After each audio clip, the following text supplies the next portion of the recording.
Okay, Assalamualaikum guys.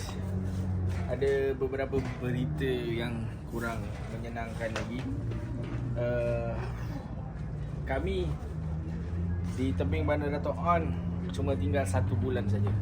So 1 bulan ni boleh dikatakan sangat mencabarlah untuk saya, kerana apa yang saya korbankan dekat sini, saya rasa dekat 60 ke 70 ribu ringgit habis dekat prop-prop yang ada, semua stage-stage yang saya buat semua. So benda ni memang sangat-sangat menyedihkan saya lah, pada orang-orang yang macam saya cakap lah, kita ni alat permainan untuk orang-orang yang ada duit. So Alhamdulillah, ini adalah satu achievement untuk saya. Perjuangan MRA Mr. Adam di rumah hantu yang berada di tebing. Tapi jangan risau, ada rezeki di mana-mana pun ada. So ada setengah pihak yang tak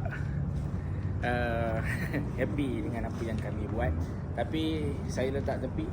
Sebab pada saya, selagi saya susah walau macam mana sekalipun, Allah SWT selalu ada bersama dengan kami. Dan semua yang bekerja dengan saya ni semua orang-orang yang membantu keluarga, bukannya gunakan duit untuk suka senang-senang lenang macam tu, tak. Tapi inilah perjuangan-perjuangan yang saya buat, yang memang pada saya satu benda yang sangat-sangat menyedihkan Mr. Adam Official. Jadi pada anda semua, kita ada lagi 1 bulan saja daripada hari ini hingga 19 hari bulan 2, hari terakhir rumah hantu MRA Malam Berdarah di tebing Bandar Dato' On.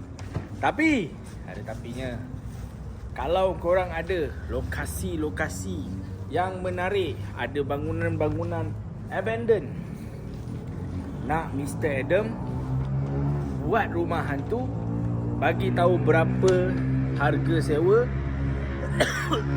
tempat cantik, kita buat macam gini. Okay, itu saja dari saya pada hari ini bersama dengan hantu-hantu saya.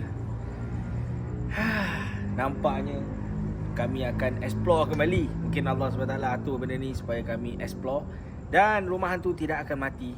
Mr. Adam Official dan rumah hantu dan geng rumah hantu akan selalu ada di mana-mana. Pada pihak yang takut dan pihak yang